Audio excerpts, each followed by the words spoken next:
আইপিএলের অন্যতম সফল ব্যাটার ডেভিড ওয়ার্নার, কিন্তু লজ্জার নজিরও তার নামের পাশে রয়েছে। ওয়ার্নার বুধবার চেন্নাই সুপার কিংসের বিরুদ্ধে 0 রানে আউট হয়েছেন। তারপরেই লজ্জার নজির গড়ে ফেলেছেন তিনি। ছুঁয়েছেন Faf du Plessis, Tillakaratne Dilshan, Herschelle গিবসের মতো ব্যাটারদের।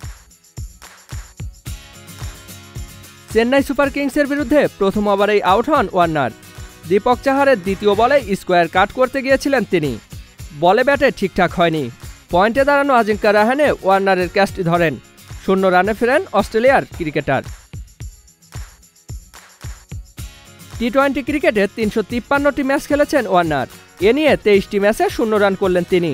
Gibbs, Dilshan, Cameron Delport, look right, du Plessis, Dinesh Kartik এবং ড্যানিয়েল ক্রিস্টিয়ানের নজির রয়েছে টি-20 ক্রিকেটে 23টি 0 রান। তবে টি-20তে সবচেয়ে বেশিবার শূন্য করেছেন রশিদ খান এবং সুনীল নারাইন, দুজনেই 39 বার করে। আইপিএলে 11 বার 0 রানে আউট হলেন ওয়ার্নার।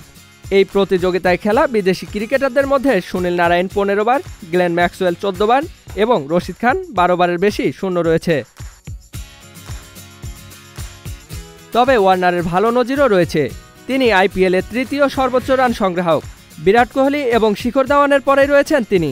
পাশাপাশি আইপিএলে প্রথম ব্যাটার হিসেবে 50টি অর্ধশতরান করেছেন। পরে ধাওয়ান এবং কোহলিও একই কাজ করে দেখান। দিল্লির হয়ে এবার 11টি ম্যাচে 330 রান করেছেন ওয়ার্নার। গড় 30 এবং স্ট্রাইক রেট 100-র সামান্য বেশি। 4টি অর্ধশতরান করলেও 2টি 0 রান রয়েছে তার। জিয়াউল ইসলাম, মহাজন আইটি।